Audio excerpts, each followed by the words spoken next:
D Brown here. The goal is not just signing. The goal is not just signing. So, what am I talking about? Now, this is a personal story here, and this goes along with all athletes. This is just a lesson, all right? We're summer now, so I have a bunch of 26s that are, I've helped that are going into college. I had some there already. Um, some that'll be, you may be listening to this and, may have committed already and going and your son or daughter or whoever athlete is listening, because this not just baseball. Usually I'm talking baseball, but this is all sports because I'm giving you a personal story. Right, my daughter, she's in college early right now training, and she she didn't use the proper time that she had in the spring when she committed and all of that properly, and you know she's there early, thank God, because now she's getting an influx of training, influx of mechanics changing, all the, like learning the college life, all right, before she essentially starts college, all right, which is next month. This goes along with a lot of athletes. Once they sign and they post and they feel like they are, you know, done their job, which is great. That's part one. But that's that's what you did in high school. That's the accumulation of and the graduation. That's the you know the congrats you get for putting in the work for high school players. And if you're a JUCO player, something like that, same thing. But now, well, this is definitely for high school players. Let me say that it's definitely for high school players. But now the college career starts as soon as you sign, as soon as you commit and sign. Okay, especially that summer going into your freshman year, like your college career is starting. You need to make sure that you are absolutely ready. You play your little travel ball teams and 18Us and all that. That's great. Okay, but you need to be training hard because your objective is not to say, "Oh, I made it." Your objective is to go win a job. Every college coach that I talk to, it doesn't matter if you're a Division One, two, or three coach, all right, NAIA, JUCO, and all of that. They don't bring players in to, especially at this stage in the game, especially at the Division One level, it's only 34-man rosters. They don't bring guys in as projects. They're bringing guys in to say, "Listen, I have a shortstop. He is the man. I want you to overtake him. I brought you in, whatever position you are coming in college. That coach has said, I want you to take that job from this guy over here. I don't care if he's a preseason All American. I don't care if he's a 2-year starter. I don't care if he's a freshman just like you are. Your job is to take that position." How do you do that? You need to make sure you are preparing yourself right now. As I speak right now, it is July, midsummer, okay? And you need to be working extremely hard, all right? So next month, when you enter in college, especially this incoming freshmen, high school players mainly, all players, even if you're transferring too. But again, this is for starting your high school, your college career. You need to hit it off with a bang. Yeah, they recruited you, they saw you play, and they like what they see and all of that, and the recruiting process and all of that. But the day you step foot on the campus, okay, all that changes. I know you heard the stories, but I don't know if you really understand what's going on. They brought you there to take that guy's position,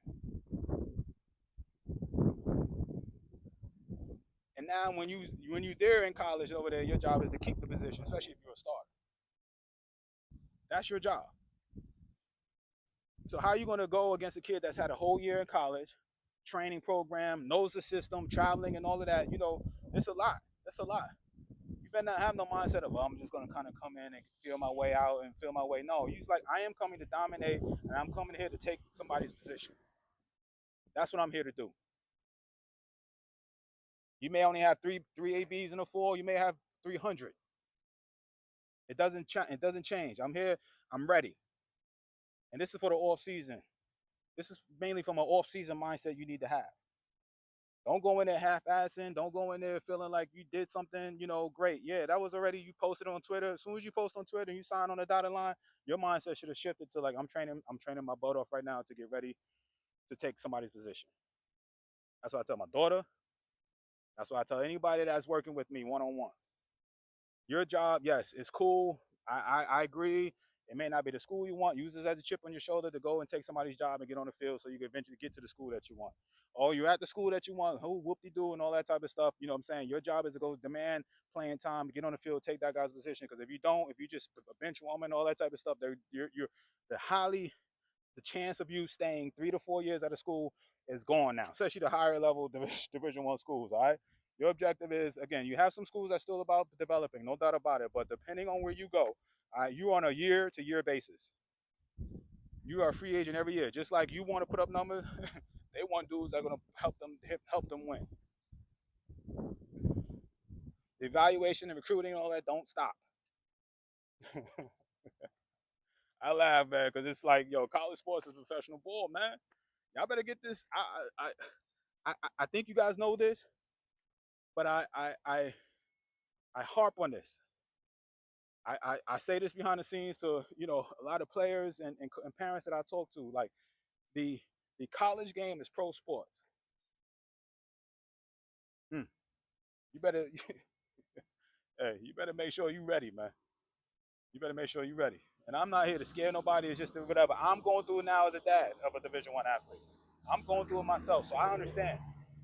And I get on my own daughter like, yo, this is what we were supposed to have been doing. We didn't do it enough, whatever. Now, I'm glad she's down there. But in the meantime, I'm hoping that this next month before the official school season starts, that she just continues to get stronger and better. So I almost like feel like I didn't do everything. So this is why I'm telling and sharing the story. Don't let that happen, man.